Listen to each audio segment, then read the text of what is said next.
Hello and welcome, Fars here. In this video I'm gonna show you how to create an amazing cold calling script. I'm an agency owner for 10 years and the first 2 years I've been only cold calling and getting my agency to 20 plus retainers. I've been testing all the scripts, different approaches, and I just want to share with you what's working the best so you can implement it in your business, in your agency, and get those meetings and get those clients. So without further ado, let's get started. First, let's take a look at the cold calling process. It's pretty simple. Before this, you're gonna get a number. You might be using Go High Level, Power Dialer, or just your phone, whatever. Don't get too complicated with this. And you're gonna need to create a list. I'm not gonna be covering right now, but you can go on Google Maps and just start calling people. That's the easiest way. So when we look at the process, like the first thing that we need to understand is how to bypass the gatekeepers. The second is how to pitch decision makers, and the third it's how to book meetings. And cold calling is kind of the only channel that can get you results immediately. Like if you need clients the next week, if you need meetings tomorrow, with cold calling you can definitely get that. It's immediate, it's live interaction. That's why I really love it. I'm not saying that it's easy, it's a tough process and it makes you tough, like long term, to be a good business person and to know how things are going. So let's take a look at bypassing gatekeepers and a few frameworks in there.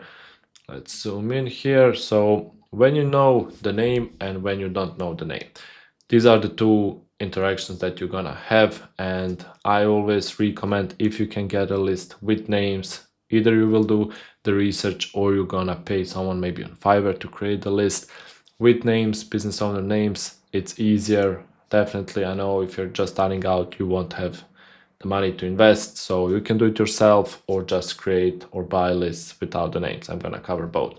So when it comes with the name, you want to be like strict and just get to the decision maker. If you know, let's say the decision maker is John, so you will just say, "Hi, John, please," and you shut up. Or, "Hi, can I speak to John?" and you shut up. "Hi, is John around?" and you shut up. And this is really important because they will assume that you know John, that you're important, and your tonality should demand that you get to the person. And the other way is actually when you don't know their name. And what works really good is that you say something like, "Hi, I'm calling about your digital marketing. Who would I need to speak to about that?" Or, "I need to speak with the person running your outreach campaigns," or something like this. And usually, like, depending on what you're selling, but let's say maybe you're selling lead gen ads or services, or you're an agency, like find something that the owner is responsible for.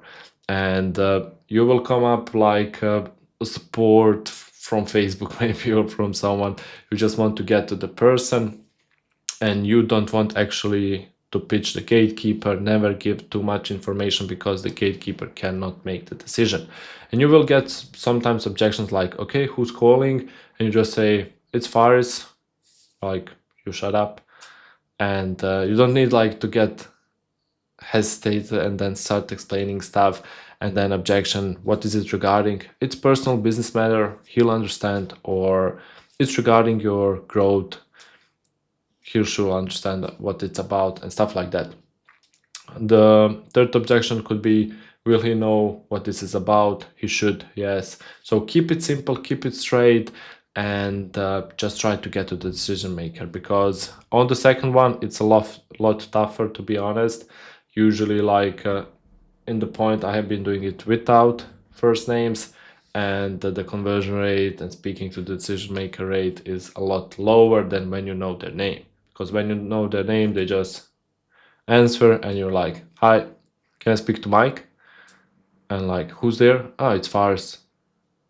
"Okay, what is it about?" "Ah, it's about the personal matter with him." And you just shut up, like, and you want to get to the decision maker as soon as possible. You don't want to pitch the gatekeeper, like you don't even want to befriend them and stuff like that. Long term, If it's like a really big client or something, then you can befriend the gatekeeper, but usually you just want to take action and get as many calls as possible. Okay, so when you get to the decision maker, have this mindset, you're a diagnostician. So frame your approach as diagnosing a problem rather than selling a service. It's not only about like you selling, you want to see like if they're a good fit, and you will be asking questions. So if they're a good fit, that you can actually do your best to book them in and to sell, and you're doing them a service. So rejection is information. Remember, they're rejecting the pitch, not you personally. Each rejection provides valuable data. So usually like you will get a lot of no's until you get a yes. It's usually like if you speak to like 10 decision makers, you should be able to book at least 1 or 2 meetings on that. But definitely like don't get hesitant because you are getting rejected or something. They're rejecting the pitch, they're not rejecting you, and you will probably never see them, hear them, or whatever. Aim for a conversation. Your primary goal is meaningful dialogue, not closing on the first like call. You won't sell your services on the first call. You want to have a nice dialogue, and I'm going to show you the script soon. And you actually want to have a two-way conversation, that you identify the problems, dig deep into the problems, and then pitch the meeting. And peer-to-peer positioning, you're a business owner, so position yourself as a fellow business owner or decision maker, not someone beneath them. That's really important. Like, don't be scared that you interrupted them in something maybe important that they're doing. They're there, they answered, and do your best to get them over.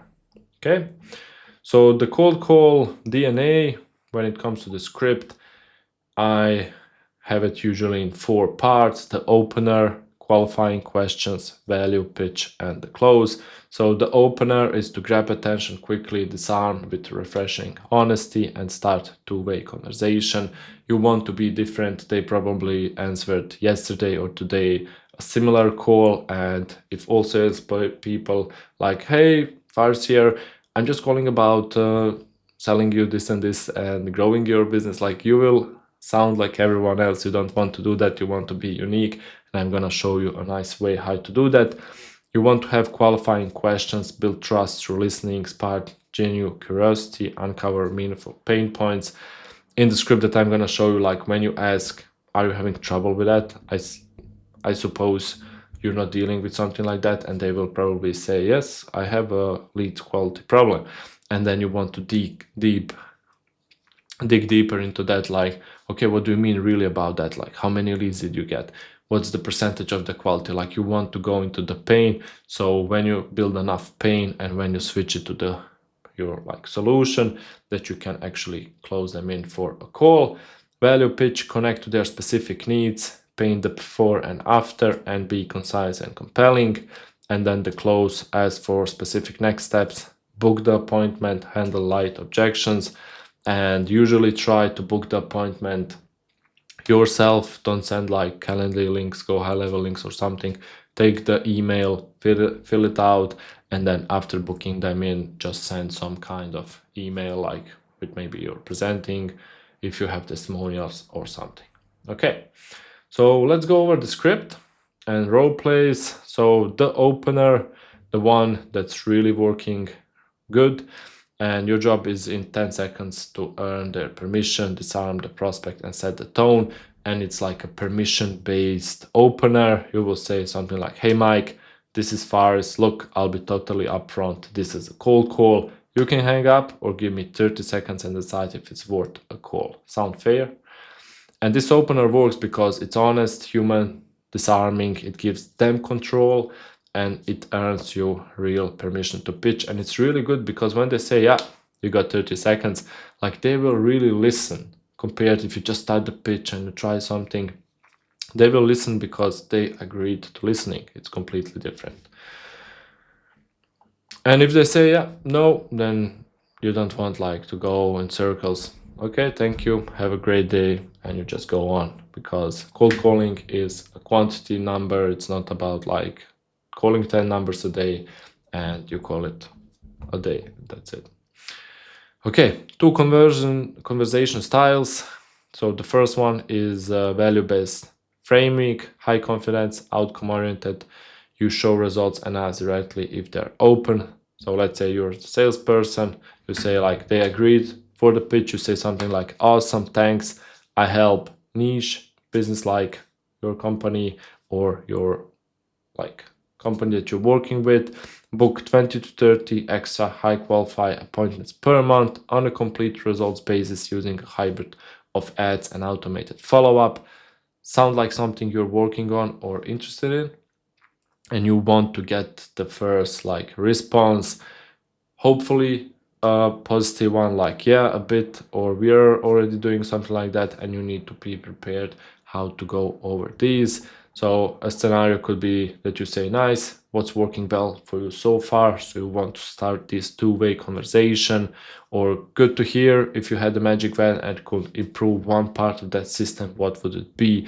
You're trying to find this one part that's really like, maybe they work with a lot of agencies, they have been getting a lot of leads, but the quality is not good, or they cannot call all of them, or it wasn't profitable, or whatever. You want to find that and then nail down on that and then transition it to the pitch. So continue by asking, are the leads showing up? Are they quality? Are you converting most of them? And stuff like that. And when you get the pain point, you can say something like, we actually just helped a client go from 7 to 15 booked appointments per week. I'd be happy to walk you through that system. Would you be open to a 20-minute call this week? And you shut up, like you want a yes and you want to book them right there. The other approach would be the problem-based framing. You still do the opener. Hi, Mike. This is Faris. I'll be honest, this is a cold call. You can hang up right now or just give me 30 seconds and I'll show you what it's about. You do the opener like that. And then for the problem-based framing, when they say, yes, let me hear, you can say something like, thanks for taking the time. When I speak with roofing business owners, they usually mention one or more of these things. And then you will mention like 3 problems, but you definitely need to sit down, prepare for this. Like leads are inconsistent. Some weeks are great, others that they're spending too much on ads that don't convert. They're still relying too much on referrals of home advisor style leads. I get a feeling that's probably not something you're dealing with, or is it? And then you want to get the feedback from them. Actually, yeah, lead quality is be rough. And then you can go on and like, gotcha. If I can ask, what's the biggest pain there? Is it people not answering, bad fit, or just low volume? They don't answer, and it's price shoppers. That's brutal. What do you think it's costing you in missed deals each month? And then you get the conversation, you get like some answers. I won't like go into too details, but you normally speak on the phone, you're in the moment. And then when you build up the pain, you transition to the pitch. Hey, so we help roofing owners build a consistent inbound and outbound engine, so you are not stuck hoping Facebook works this month or burning through leads. Does it make sense to unpack this in a quick call? And then you go for booking the meeting. Awesome, you got your calendar handy. What's better, tomorrow afternoon or later in this week? Tomorrow works, cool, let's pencil in 2:30, and then you take their email and try to book them in immediately. So top objections and responses. So I'm not interested, totally fair, just out of curiosity, what's been working well for you lately in terms of growth? Other objection, we already have someone, love that. Are you seeing the results you want or still room to improve? Send me something, sure, happy to, just so I send the right thing. If this actually helped you fix this pain, would you be open to discussing it? Then how much does it cost? Great questions, depends on the setup. That's why we do the discovery call. Want me to show you how it works first? Now's not a good time, totally get it. Before I let you go, should I follow up next week or better next month? And you see, like always when you get objection, there's the framework from Alex Hormozy. You first like, you want to reframe it and redirect it, you acknowledge it. So you never like, if they say Facebook ads don't work or something like this, you never like try to argue with them, because if you try to argue, you will lose the sale, you will lose everything, even like on the sales call. But even on the cold call, you acknowledge it like, yeah, I totally get that. A lot of our previous clients had the same feeling. They worked with agencies, it didn't work out.